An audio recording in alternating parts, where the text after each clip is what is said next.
Hello guys! Hello Capricorn! Welcome dito sa aking channel. Kapalaran 888. Welcome! Alamin natin Capricorn kung anong messages, vibration, gabay energy para sa inyong lahat. So ito ay monthly reading for the month of March 2025 Capricorn. Dito sa barahang ito, titingnan natin Capricorn kung anong mga zodiac signs yung pwedeng involved sa'yo sa buwan ng Marso. So tingnan natin ano ba yung pwede nilang magawa sa'yo, ano ba yung pwede mong iwasan. So tingnan natin dito para to sa month of March 2025 Capricorn. Ano ba ang mga zodiac signs na magiging involved sa'yo this month. Okay, kumuha lang tayo dito ng isa. Okay. Capricorn, it's number 4. Number 4 is stability. Okay? Sinasabi sir dito ng barahan na napaka-significant ng number 4 sa'yo sa buwan ng Marso. So, maybe March 4, 4 days, 4 months, 4 weeks, parang ganon. So, sinasabi sir dito na you can carve something out. So, in the next 4 days, 4 weeks, or 4 years, posibleng meron na development, meron kang magagawa sa sarili mo na siguro hindi mo masyadong iniisip sa ngayon. So, pwedeng mga unexpected ito na development, progress sa kung ano man na darating sa'yo. Okay? Okay. Next card natin, tingnan natin kung ano pa ang message na para sa'yo, Capricorn.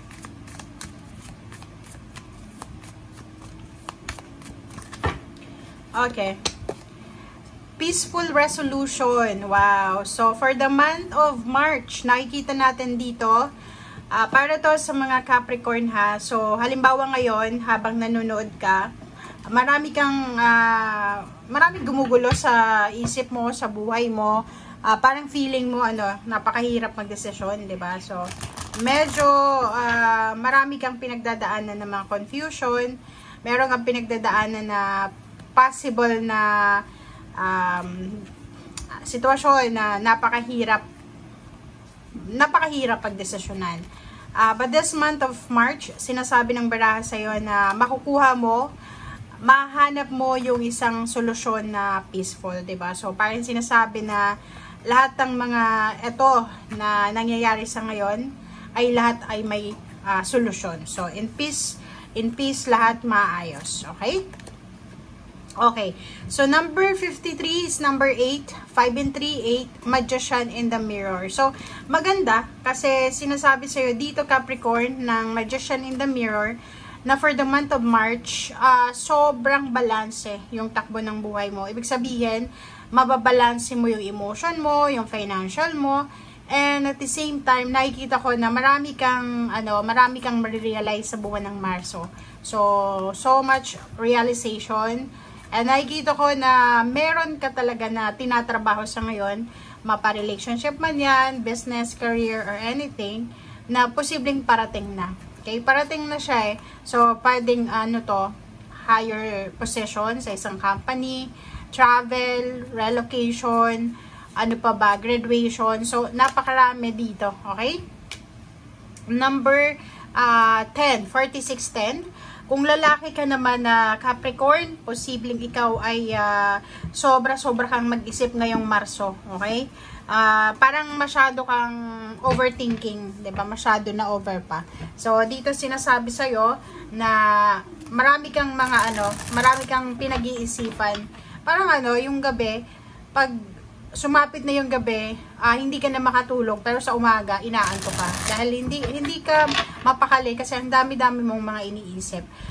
Yung thinking man na number 10, sinasabi na hindi ka makapag-desisyon. But, sinasabi dyan na nasa sayo, nasa harap mo, nasa sarili mo yung sagot sa mga gumugulo sa'yo.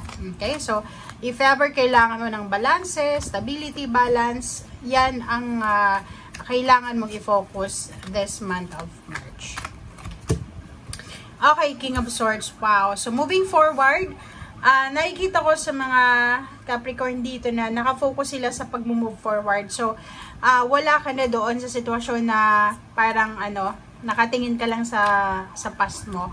Ang pinag-iisipan mo dito kung bakit hindi ka makatulog sa gabi, hindi yung past mo.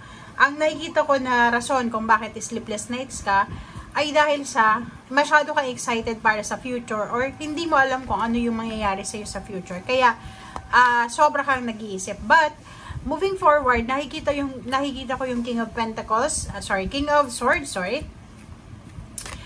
King of Swords na sinasabi sa'yo na lahat ng mga nahang, lahat ng mga hindi natuloy, relationship, trabaho, negosyo, attachment, plano, maybe 4 years ago, ay posibleng itutuloy mo talaga. So parang nakikita ko yung parang eagerness. Sobrang gusto mo talaga na mabago yung takbo ng buhay mo. And this month of March, merong iba sa inyo dyan na busy sa pag-a-apply sa trabaho, sa interview, sa exam. Meron din sa inyong nagre-research ng mga bahay or tirahan. O yung iba sa inyo dyan, learnings. Pwedeng may mga nagsiseminar, mayroong nag-training, parang gano'n. So, skills man or education. Okay, wow! Victory and success. Ang ganda neto. Sinasabi ng baraha sa'yo dito na yung 6 of Wands is victory and success. So, this March, isa sa mga possible na mangyayari sa buhay mo is yung victory and success. Okay, so kung makikita mo yung 6 of Wands dito, is eto talaga yung parang direction na tinatahak mo or parang anong tawag dito, siya talaga yung pinaka-goal mo sa buhay. Yung ginagawa mo sa araw-araw is sobrang parang goal-oriented ka. Parang ganun. So, nakikita mo yung sarili mo na sobra kang masipag, sobra kang, alam mo yun, persistent ka talaga sa kung ano man ang gusto mo. And, sinasabi ng baraha sa'yo dito na, ang ganda nito guys, kasi, etong energy ng Capricorn na to na lumabas sa 4 cards na to, nagsasabi na, kung ano man yung plano mo sa buhay, marami kang mga hang-ups, setbacks na pwedeng pagdaanan, but hindi ka nawawala ng pag-asa, which is maganda yun, 'di ba? Parang combination of your energy and fire sign energy. So, yung King of Swords dito, nakikita ko na yung sobrang positive. Wala kang pakialam kahit maraming humahadlang, maraming like for example, ang problema sa iyo kung bakit hindi ka ma-promote is kulang sa credentials, is like for example, kulang sa experiences, kulang sa connection. And nakikita ko dito yung willingness na matuto. So, mag-undergo ka siguro ng training, skills training, or anything na pwedeng makadagdag sa credentials mo, sa resume mo, or sa kung ano pa man. So, nakikita ko sir dito na buo yung loob mo Naka-focus ka dito sa 6 of Wands Di ba, malayo pa, alam mo na, eto yung direction ko. Kahit anong mangyari, makukuha at makukuha ko to. Kahit matagal pa to, pero alam ko na makukuha ka siya. So, parang ganun. Diba? Okay.